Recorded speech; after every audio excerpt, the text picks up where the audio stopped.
Let me welcome you, Professor Kevin Gannon. We're delighted to have you here on the Big Rethink. We're absolutely excited to hear your thoughts about our questions. I'm Bryan Alexander, the interviewer, and with me is John Clark, a graduate student in the LDT program and co-organizer of the Big Rethink. So welcome, everybody. Great to be here with you. Thanks. Professor Gannon, and I'll call you Kevin from now on because otherwise I'll just start using a death metal voice.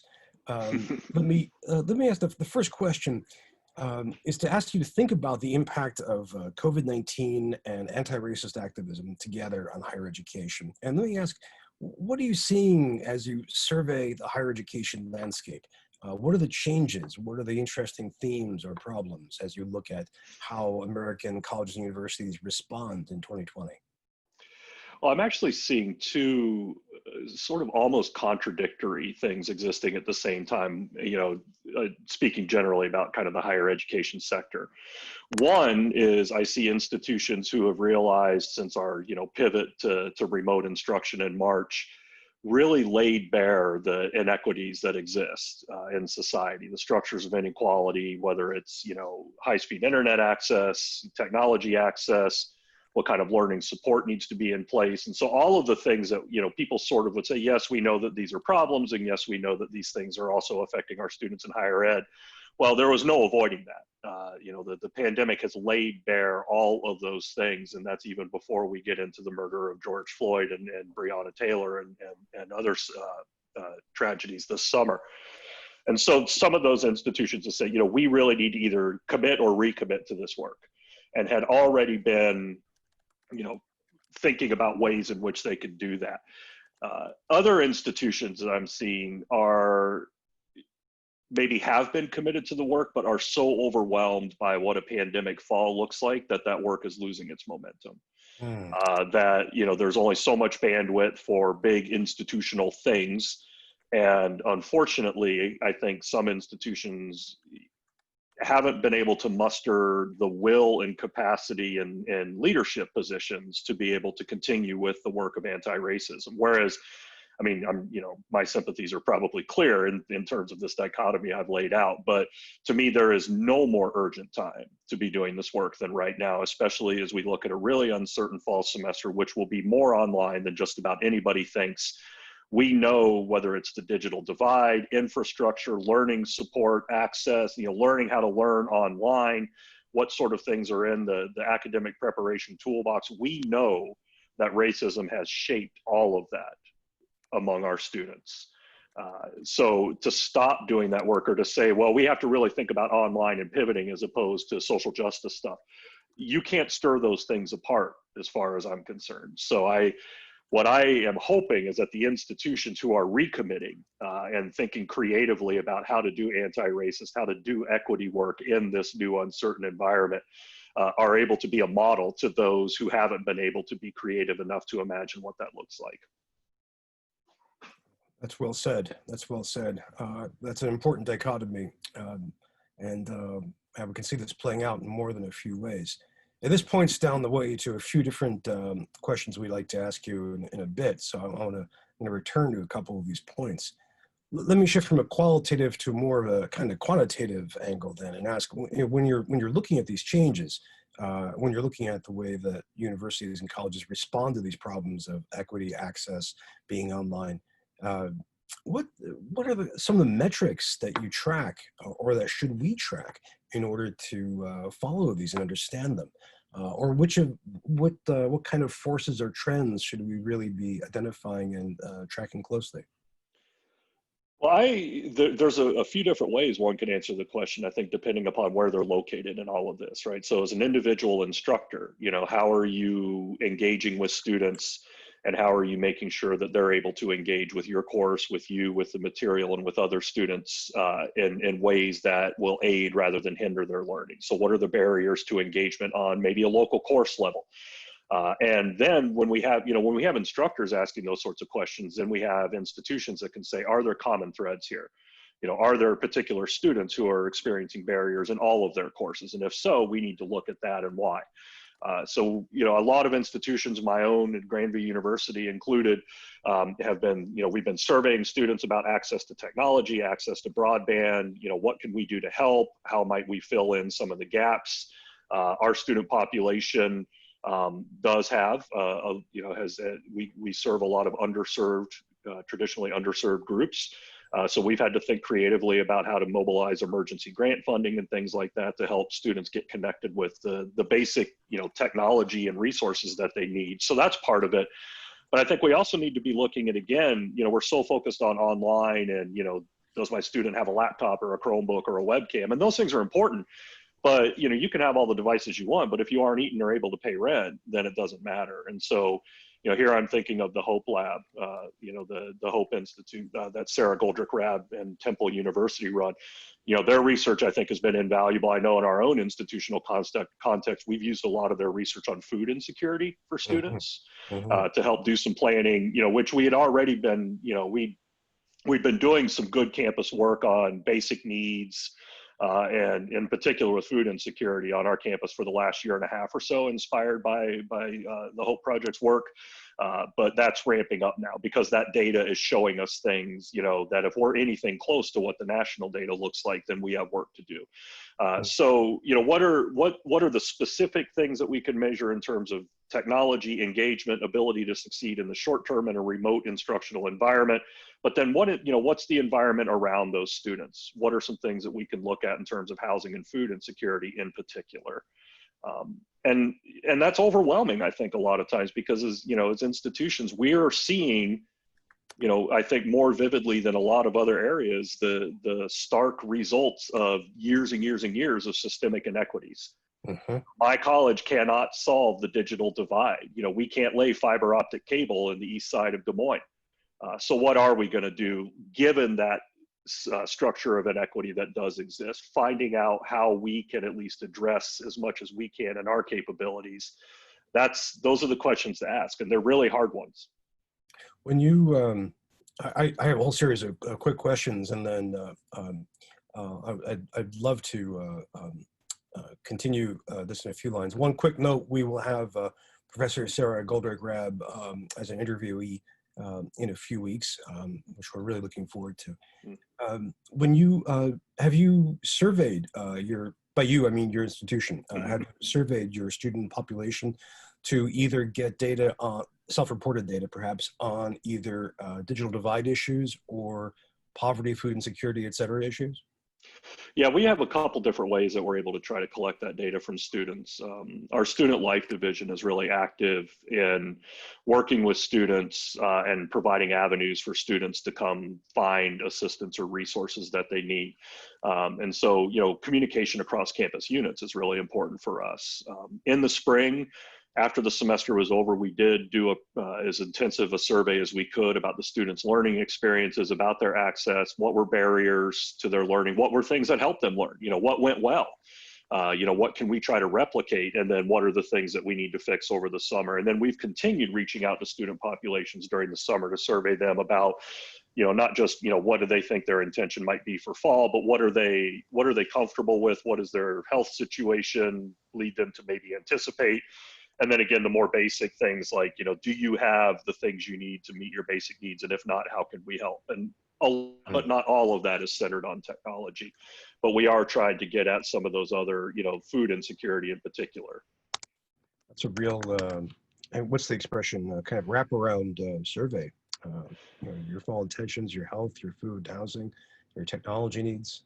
Yeah, we've tried to break it up into a few parts so we don't have this huge thing going. But you run the very real risk of survey fatigue. Are all the students checking their campus email? And we're trying ways to be creative and reach out to students. We actually in the spring, at the end of the spring, we had a place where students could indicate, do you need someone to contact you from the university, from our administration to help you with something? And we had several folks who said, yes, I need to talk to somebody about what this is going to look like going forward.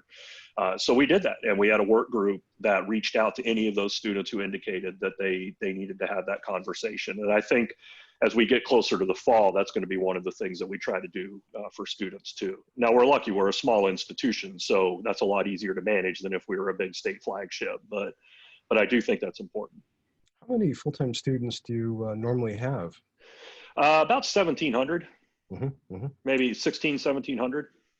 Classic small university. Yeah, Yep, right in the middle. yeah. Well, thank you. These are great metrics. And one question to circle back to your own professional position, or one of the hats you wear on campus, in terms of tracking student behavior, performance, and classes. Is that something that your office, i.e., you, get to also track and monitor? I'm involved in some of the kind of what we might call interventions or the help team or whatever. We have a director of our student support services. We have a disability services coordinator, and we also have a faculty appointed director of advising. We do really intensive academic advising. So there's some folks there, some folks in student life. We have a group together that our director of student support services kind of spearheads, where if people, we have an early alert system. We use Navigate, the EAB software platform, and we use that pretty robustly for communication and advising. So if a student isn't present, whatever that looks like for that particular class, either physical or virtual, instructors are encouraged to issue an alert, and then that alert gets sorted out to either that student's advisor, maybe their coach if they're an athlete, maybe there's a group of folks that we try to figure out what is that network around that student who can most quickly and effectively reach out to that student and try to get things back before. And so we start alerts like the second week of class. By the time you get to week 6, if there's been anything, attendance or disengagement, I think it's too late by that point for a full semester class even. Oh, that's interesting. That's interesting. Well, I'm thinking of, that's, are you on a semester schedule? We are, but we also offer accelerated courses, 8-week courses. Mm-hmm. So we have a little bit of a stepped up reporting. We do progress reports for our 8-week courses. And that's run through our Division of Graduate and Professional Studies. And they have a full-time advising coordinator over there too. And so we do progress reports for every student. And a lot of the classes in this division are fully online anyway, even before pandemic times. Mm-hmm. So in the before times, we were still doing, and so one of the things that we were, I think we're doing a good job rolling out online programs and teaching that. We have a lot of very good online instructors. But we have always been, very cognizant of the higher attrition rate in online courses. And so this system was already kind of built up, and we've scaled it out to everybody now that we're in a more remote environment. But, every student gets a second, third week of an 8-week course progress report. Are there any things that we need to flag right now? Is this student need assistance somehow? Is there, do you as a faculty member see that there are areas where potential support might be mobilized for the student? And if so, what are they? That's fascinating. 2 to 3 weeks in, you get a progress report, but 7 to 8 weeks in is probably too late. Yeah, that's been our experience. If there are times where a student might just ghost on a class, and if you haven't really intervened, you may have noticed it, but if you haven't intervened and, you haven't realized that this is across maybe 3 or 4 of their courses, by the time you get to week 6, those holes are too deep. Oh, I understand. Well, if we're looking for metrics, these are incredibly useful metrics. John, you had a question you wanted to come in on. Yeah, Kevin, it's great that you have that system in place certainly to catch people and already in place to use as we've shifted. And I think it's, from what I've read, very important, obviously, for first generation students or as you're going online. So it's great that you have that. But as you've looked at this, and you've talked about the inequities that have been kind of laid bare, you've talked about technology, and you guys are already set up for a lot of this, but are there things you've seen in the last 4 months that you say, well, these are things we need to carry over even when we're back to our normal operating situation? You've talked about, hotspots or Wi-Fi or that type of thing, which may be one aspect, but are other things you see, you said, this is what we need in this situation, and we can carry this over when we're done and become better?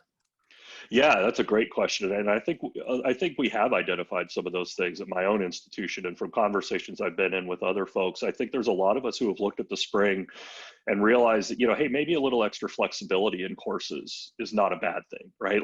And what we really had to do was kind of sift through our priorities as instructors when we were thrown into this sort of emergency situation and really rethink, why do I have deadlines? And what happens if a student doesn't make that deadline? Behold, the earth still rotates, right? And so I think that there's some lessons there for us as we sort of rethink the expectations that might have just been sort of implicitly baked into courses. So I think that, and especially preparing for the fall as well, we are going through a process of very rigorous and intentional thinking and rethinking of our course structures.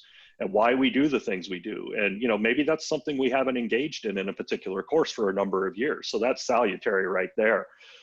I think too, my institution is adopting a hybrid flexible model for the fall for many of our courses. And we have already, there's been several of us who are looking at this model thinking this, for some of our programs, this is a really appealing model and one that will be really effective for the student population of some of these programs. And so we're already looking at ways that, might we use, these less than good circumstances, but might we use these times to sort of pilot what high flex might look like in sort of well-chosen areas for the future. Could it be part of our longer term strategy going forward? And we've also, I think, been trying to be very, specific nuts and bolts things with technology aside, just trying to be nimble. So when we make capital investments in technology, does every faculty member need a laptop or a desktop computer, or can we get them all a Microsoft Surface? We have interactive smart boards in all our classrooms, but the company that made them doesn't make them anymore. So we have the software. So, how do we have machines where you can install the software and project a whiteboard into the screen? Because then if we had to replace all these interactive smart boards, is that a wiser use of capital, or is something else? And a small school that isn't exactly rolling in money like ours has to think very intentionally about these decisions. So we've gotten licensed to things like Zoom and VoiceThread. What we really decided we need to be looking for, what are the tools that will help build community presence and engagement in courses? And even when a lot of courses return face-to-face, we still offer online and hybrid courses, but these are also tools that can assist in a face-to-face course as a plus feature. So I think having that sort of strategy in terms of responding to short-term needs, thinking about if we're going to make this investment now, let's make sure that it's going to, be one that continues to yield dividends for us even after the immediate, or first wave of the pandemic is over. Or second, depending on who's counting. John, right. That's a great question, John. Thank you. And Kevin, that's a fantastic, meticulous answer. I think we may circle back to a couple of those points, but I want to press on in the interest of time.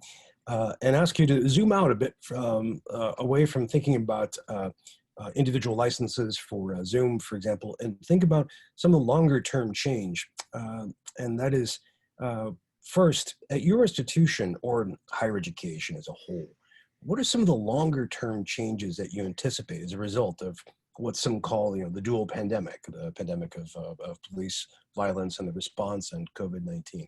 What are some of the, beyond fall 2020, what are some of the longer term outcomes you think will happen?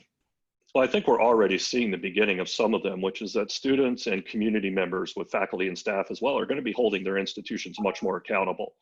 I think in previous years, what we've seen is a pattern of a lot of folks will say the right things and make the sort of, required gestures towards, these are the values that we embrace as a community. And so, of course, we reject these things. But then the lack of momentum that carries on after that has, I think rubbed a lot of people the wrong way. And so now I think as a historian who studies this, what the really interesting thing to me is, whether we're talking about society as a whole or the higher education sector in particular, is there has been a recognition that, this is a long-term recurring problem that we have not adequately dealt with systemically. And so the usual cosmetic stuff is not going to cut it anymore. And we are going to be very clear about that. And we're going to hold our leaders to that. So for me, someone who's a police abolitionist and prison abolitionist myself, to hear that stuff in the mainstream conversation now, when you have people say, well, maybe we should think about defunding the police, that's a huge moment. Yeah. Right. And so whether or not one agrees with that position, the fact that it's even in there and the way that it is, I think is a really remarkable shift. And so on the institutional level in higher education, you can't just have a diversity task force and expect your students to think, oh, well, people are doing diversity work, so we're good. You have students who have been telling us things for a while. Now you have more students listening and wondering why there hasn't been the type of change or the type of reforms or the type of things coming from, administration broadly defined. So for example, one of the things that I know at my institution, we have already started this conversation because it is needed more than I can say. But I think in general, there's going to be a lot of talk about curricula as we move forward from this. What does the curriculum look like? What do programs look like? So for example, if you have a criminal justice program at your university, What are your students learning in that? You know, are they learning about things like the sociology of race? Are they learning about systemic issues, structural racism? Are they learning about psychology and implicit bias? Are they learning about the history of racism in the United States? Are they learning about those things, or are they learning nuts and bolts? You know, here are the legal things you have to do, and here's how you get certified in the police academy, right? And then broader at curricula as well. What is your curriculum, white, male, and Western, or is it not? You know, what are the sources of knowledge? Who are the creators of knowledge? What does your university look like in terms of who it is telling students the knowledge producers are in each field? And so if I'm taking a course at your university and you know, whether it's chemistry or math or, you know, intro to electrical engineering, or, you know, who am I seeing as the producers of knowledge in that field? Yeah. When I take that course as a student? And is it people who look like me? You know, do I see myself in that? And there will be some critics who say, well, you can't make everything personally relevant to every student. You shouldn't cater to every little Johnny who wants to be an electrical engineer. But one thing I would say is, you know we have a leaky pipeline when it comes to STEM fields, for example. Mm-hmm. What are we doing to show students, you know, that they don't have to leak out of that pipeline? You know, because, and I think this is where you get into, you know, for me, the guiding principle here is the difference between equality and equity. Right? They're related, but equity is significant. You know, if you treat all your students equally, you are not treating them all equitably, because we don't come from a vacuum. You know, students aren't coming to us from a vacuum, from a place where there aren't structures of inequality. And so how are we treating students equitably? In other words, to help them get to the opportunities they need to be successful. That's going to look different for every student.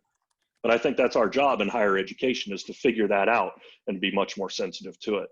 Curricula you know, those are the formal structures where we can embed equity. You know, rather than thinking of courses as weed out courses, you know, the classic when the professor says, turn to the person to your left, turn to the person to your right, too, you won't be here, you know, those sort of apocryphal things. I mean, is that really what the purpose, you know, is that how you reproduce your field for the next generation? Yeah. Yeah. You know, so what is our purpose here, right? And so the curricula is the formal face of that larger worldview, that larger philosophy that we are trying to educate with. And you know, I know at my institution, our students, our Black Student Union, for example, has said, you have no courses about anything regarding the Black experience, either past or present. And it's true. Wow. No. Yeah. So my African American history course this summer is the first time my institution has offered that course. How many? Right? How many full-time faculty do you guys have? About 100. Yeah. So, and anybody who does, you know, anybody who's been through a general education core revision knows what a bloody process that can be. Oh yeah. But you know, those are going to be, you know, I think that's going to be one of the trends we see in the next several years, is a real look at the curriculum, whether it's through a decolonial lens or a social justice lens, or, you know, informed by, again, you know, what has been laid bare this past year. If we in higher ed aren't sitting back and saying, what are we teaching? What are students learning? And does it align with the problems that we very clearly see in our world now? If we aren't having that conversation, then we just need to get out. That's a fantastic answer. And there's some great expressions. These are the formal structures for embedding equity, the formal face of our worldview. And this, I think what you're describing is people holding academic institutions accountable as we are holding other institutions accountable as well. And we should, you know, look at faculty and staff diversity. We don't look like our students. And, you know, here I am as a white guy saying this, you know, faculty across the country are not diverse. You know, our hiring process needs a lot of work, our searches, you know, and of course, you know, the response to that is, well, you know, nobody's hiring anymore because nobody has any money. So we're in this larger structural context where higher education just is being starved of resources. But we still need to be, you know, with what resources we have, where we allocate those resources is a choice. It is.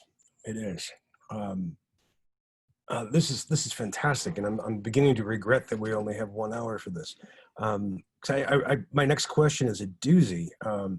Okay, building on this, if we're thinking about higher education changing in ways that involve our core curricula, our hiring practices, how we support students, and the whole nature of accountability, how do you see those changes then intersecting with some of the other giant scale major trends also impacting higher education, thinking, for example, about climate change, thinking, for example, about globalization or economic inequality. And I'll give you about 30 seconds to answer that. But again, that's the that's the biggest picture question for today. Well, I think one way that I would answer that would be that this trend of holding institutions accountable, and and we've been seeing this for several years already. Universities who have connections to enslavement and the slave trade, for example, and that history. Student pressure and community pressure to get university endowments to divest from fossil fuel, for example. Where is the apparel made that you're selling in your bookstore? So we have seen that idea of holding institutions accountable to the values that we say in our mission statements, right? Like, it isn't just some radical new agenda that's been thumped down. These are things that we supposedly stand for as institutions anyway. And so I see a continuation of that, and perhaps more sharp-edged and more urgent, more militant, and in my opinion, deservedly and happily so, because it's like trying to parallel park a battleship, right? Institutions move slowly, the inertia is there. And so without that continuous pressure, again, a lot of folks are saying, very interesting things in the wake of the what we've been seeing this summer. But where does that momentum go when things start to fall? And so a lot of it is going to have to be this sort of continuous pressure, this idea of accountability, are you going to hold yourself to the values that you attracted us to you with? Which is a really inelegant way of phrasing that, right? But we're selling ourselves to students. Come to our institution because we represent these things. Right. That's our mission statement. That's our view book material. That's our, so how are we living those things? What are the choices we're making? So again, back to, resources and allocations. Budgets in this sense are moral and ethical documents, because what you think is important is where you are allocating even scarce resources towards. And I think we see a generation of students now that is much more savvy and much less willing to kind of, be satisfied with just puffery, that are going to hold institutions accountable to the things that they supposedly stand for. And I think that that's a development that will, I think, reshape many of the ways in which institutions of higher education go about their day-to-day business in the coming years. So we could see this playing out in terms of, I think you mentioned this, in terms of where we source materials, the production pipeline, or perhaps in terms of climate change activism, about the amount of carbon production and usage on campus. Yeah. What's the campus's carbon footprint? What sort of sustainable practices can we, commit to? And it's more than just here's where you can recycle beer bottles in the dorm, right? And that's what I think is interesting about our current moment. If you look at the conversation about race and policing, even after Trayvon Martin and Tamir Rice, a lot of the conversation was, well, we'll have cops wear body cameras, and we'll reform our hiring, and they'll take seminars on, implicit bias and, very sort of cosmetic changes. And, there were people then who were saying, this is not going to work. This is not going to fix the problem. And now we have seen that has clearly not fixed the problem. And so now when someone says, well, maybe if we just do better body cams, what you're seeing is a lot of other people saying, no, that is inadequate.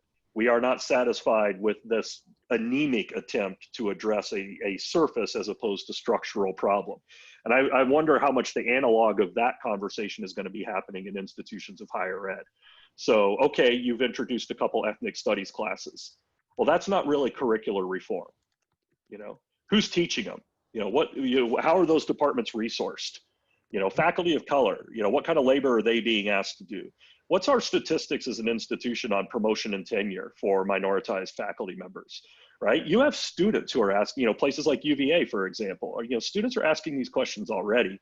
And I think that that's going to become much more widespread, and not just at, the elites and the public Ivies, but places like the Grandviews of the world, because students in this time of precarity, whether it's economic, political, biological precarity, being asked to invest the type of money and resources that it takes to succeed in college, there should be a hell of a return on that investment. And we tell students that there is, but now students want us to follow through with that pledge in ways that we might not have anticipated before, but they're going to hold us accountable. And again, that's a change I welcome, but it is going to be a disruptive one. Definitely disruptive, further disruption, and not in the Christensen sense. John, you had a question you wanted to weigh in with.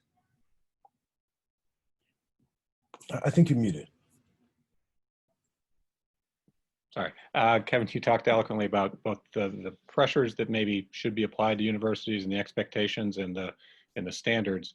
But the question I have is there a role, or how can a role be played, should a role be played by higher education more broadly in the broader discourse around social and racial justice issues, and how can they advance that? I mean, we saw that to some extent with the, ICE mandate about international students. If they weren't online or weren't in person, that they would have to leave their universities, and universities all kind of banded together or supported each other.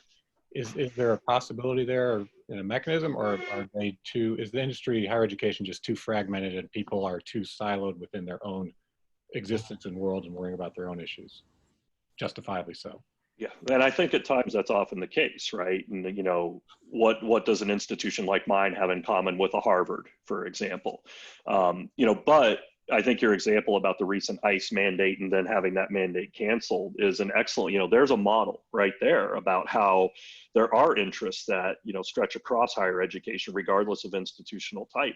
And I think the umbrella that we can all stand under is we need to advocate for our students.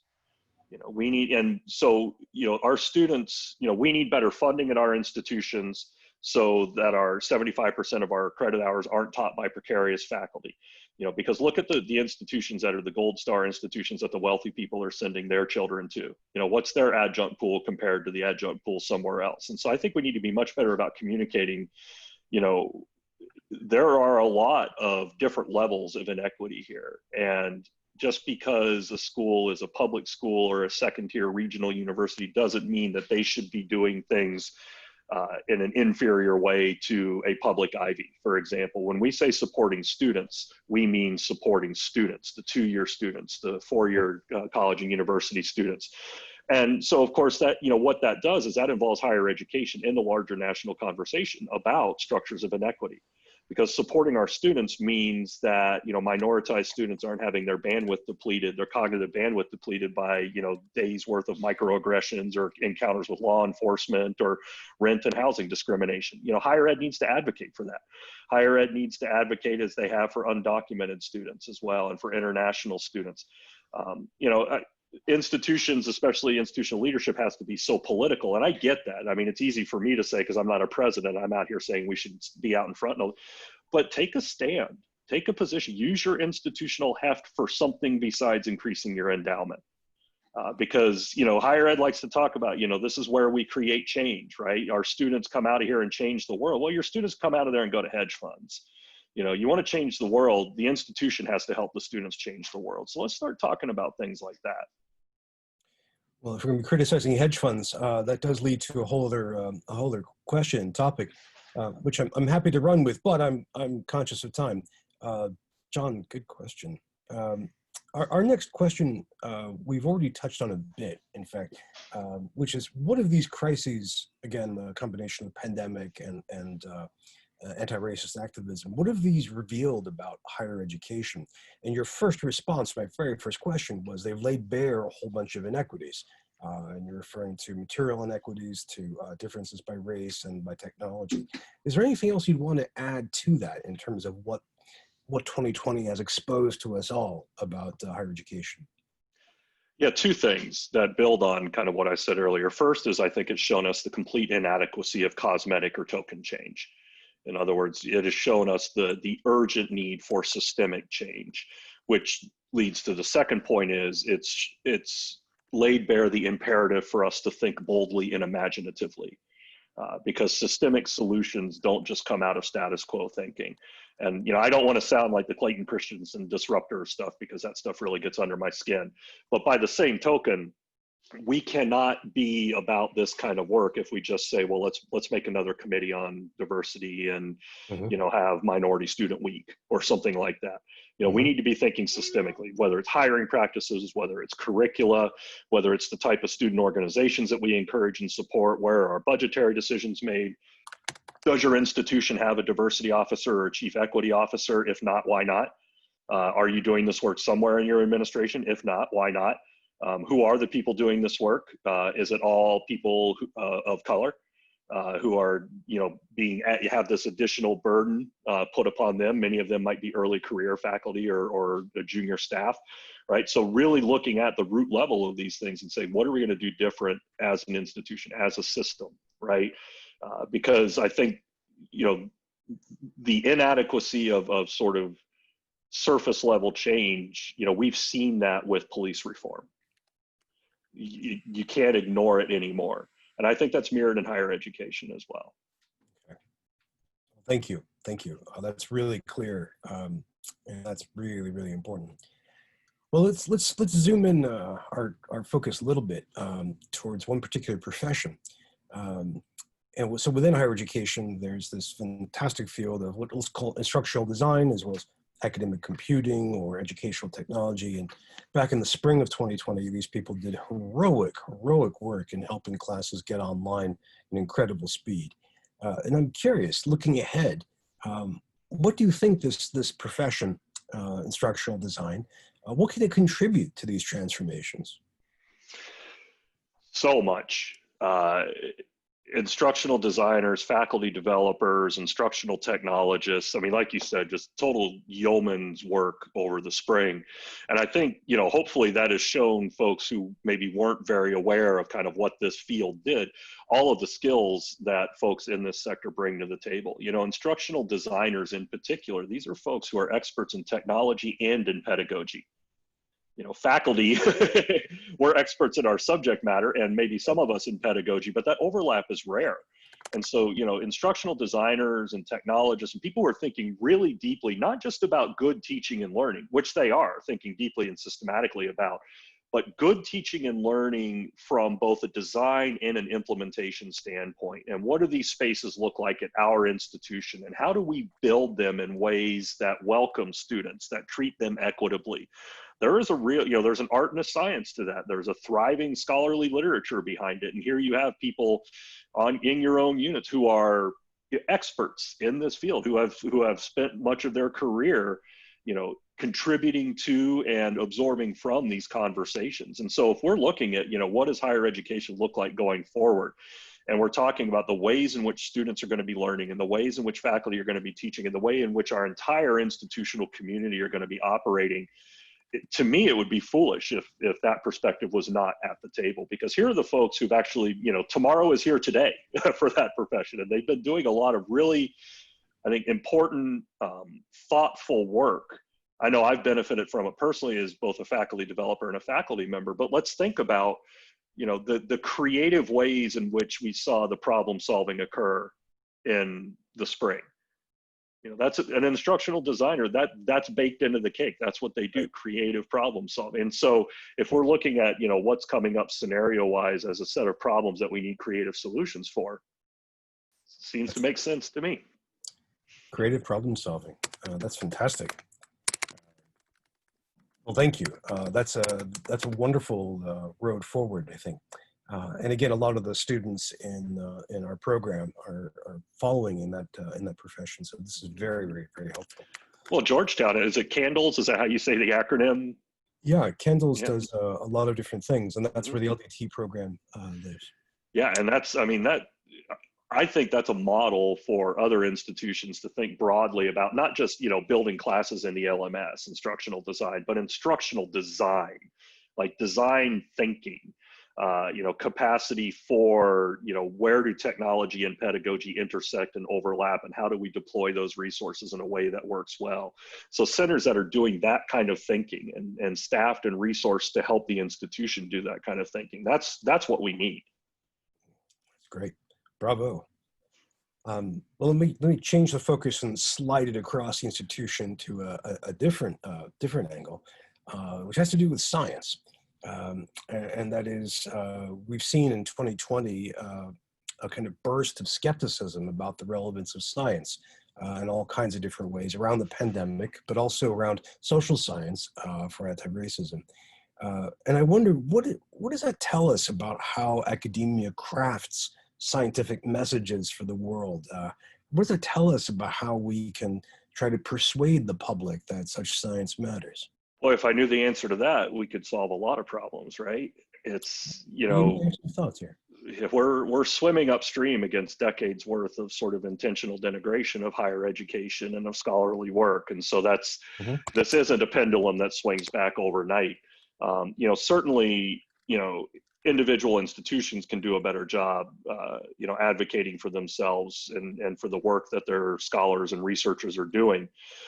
I think in part this is a diversity and equity issue because, who's doing that research and what communities are they a part of or not a part of? And so what kind of outreach do you really have as a university if you have a very monochromatic STEM cluster of disciplines?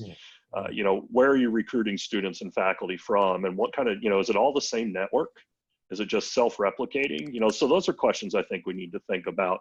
And the other thing that, with the way that free speech is being weaponized against some communities, I think we need to be careful as institutions when we say we are the marketplace of ideas, and so any idea can come in and defend itself on its merits. That is not how the world works. And so when an institution invites someone like Milo Yiannopoulos or Richard Spencer and gives that person, or Charles Murray, and gives that person a platform, you might be thinking as that administrator, wow, we're the marketplace of ideas, right? But you're actually putting your thumb on the scale there. What you're doing is you're giving an official platform and the prestige, your institutional capital behind a certain thing. So a few years ago when Charles Murray went to Middlebury and everyone said his free speech was violated by the student protesters. Don't the students have a right to free speech? Don't the students have a right to protest the, institutional imprimatur given to a pseudoscientific racist? So I think we need to be very careful as institutions about where we are spending our institutional capital and prestige. It's not violating somebody's freedom of speech to say, we're not going to sponsor this lecture because you are telling some of our students that you don't think they're human, right?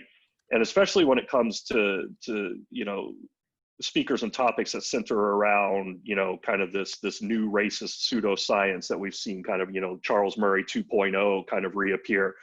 Just because it helps someone learn about today's political climate doesn't mean that we need to be putting our institutional stamp behind it. I think that's a really troublesome concept. And again, what it's doing is you're telling some of your students that here is a person who is basically going to make a case that you are not fully human. And we're okay with giving them a lectern to make that case, right? What is that telling your students? And the other thing, and then you can tell I kind of get worked up about this, I'm on my soapbox a little bit, but one thing I'll say is, when you invite speakers like this, when you invite someone who basically traffics in discredited visions of, this impermeable biological construct of race where there's a hierarchy and they, and IQs can tell us these things and not those things. And, basically, late 19th century Louis Agassiz kind of stuff.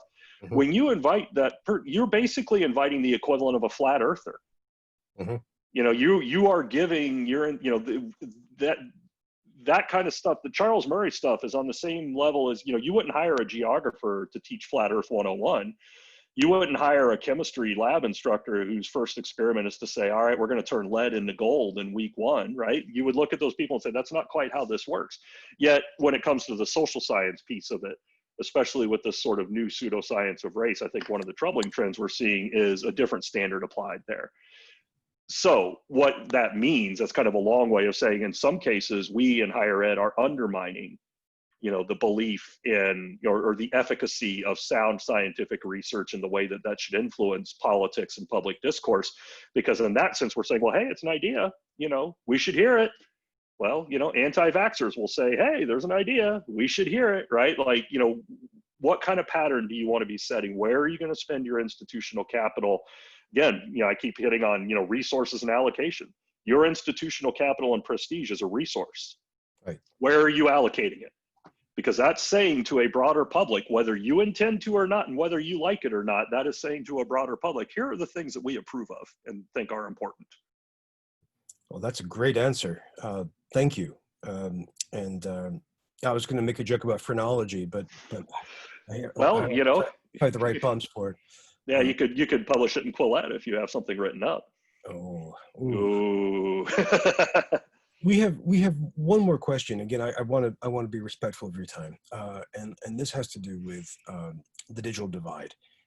and what you think of its role right now in this period of intense transformation. I mean, you mentioned one of the first things you said today was that the crises of 2020 have laid bare the digital divide and the inequities that result. And I'm wondering if you have anything you'd like to add to that, or if either in terms of sketching out the problem or of describing some of the solutions that higher education can pursue. That's a whole set of things that, but I will say one thing that I've been thinking about a lot, because this stems from my own direct experience with my own students at my own institution, is that there is a big difference between access to high-speed internet and availability of high-speed internet. And what I mean by that is, we have all these surveys that say, 93% of Americans have access to high-speed internet of 7 megs a second or more. Right. That access may be through the local library, which has been closed since March because of the pandemic, right? So access is one thing, ready availability is the other. And so is higher ed, when we think about the digital divide, we need to be in that ready availability camp when we're asking the questions. Again, students may say, yes, I have access to internet. It may be a slow connection in a house where 5 people are sharing a device. So we need to get a little more granular. And again, at a smaller school, it's easier to do that. But I would argue that at any institution, in order to get a really textured picture of what our students really have in front of them for in their daily practice. If your access to Wi-Fi is parking your car outside of Starbucks or McDonald's, right? That's a digital divide. Right. And so you may have high-speed internet access, which is oftentimes where we'll stop at higher ed and say, okay, good, they can do the stuff that I put on the LMS. Well, what do they have to do to get to the point where they can do that stuff? And so I think as higher ed, as we wrestle with this, one of the chief questions we have to ask is this ready availability question. And because the internet it should be conceived of as public infrastructure in the same way that we think of sewers and paved roads. It is that ubiquitous and important. And if, all of the planning and strategic visioning that we're doing in higher education depends upon it. And so if we don't have a clear understanding about what our students' relationship with this public good, with this vital infrastructure is, then we risk creating a whole series of mismatches, which are going to have disastrous consequences for both equity and learning. Hear, hear. Shoot, I'm trying to be objective here, and I'm trying not to cheer on the answer, but that is one.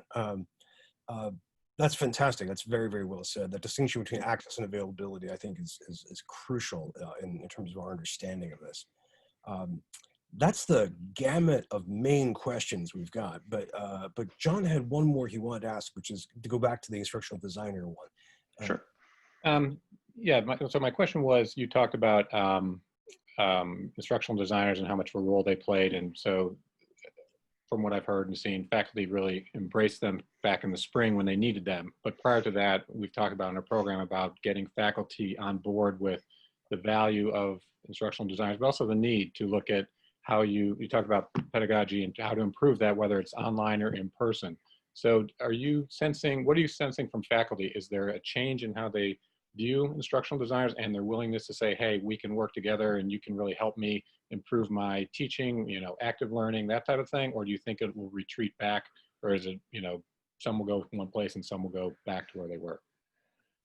Yeah, that's one of the crucial things that we're going to have to figure out going forward, right? Because I do worry that a lot of the sort of, epiphanies that a lot of folks had in the spring might wear off. And I would hope that we wouldn't lose that progress, because I do think, my own institution, we have one instructional designer and then an instructional technologist and then me, and we all do some of that work with our faculty.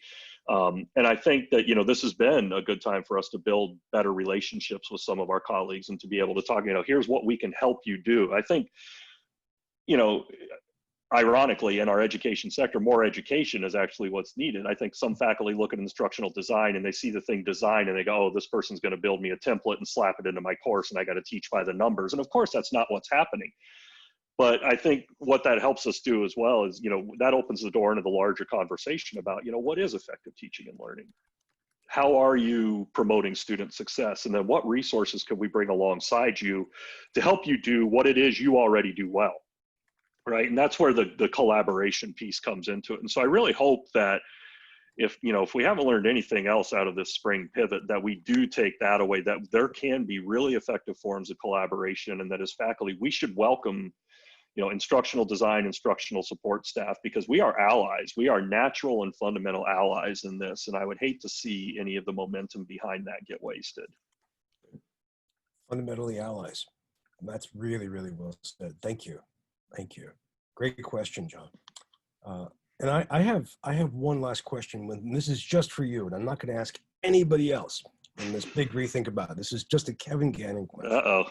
And this is a tricky one for historians, but I'm just wondering, is there any particular event or period in American history that we should draw our eyes to as a kind of antecedent for what we're experiencing in 2020?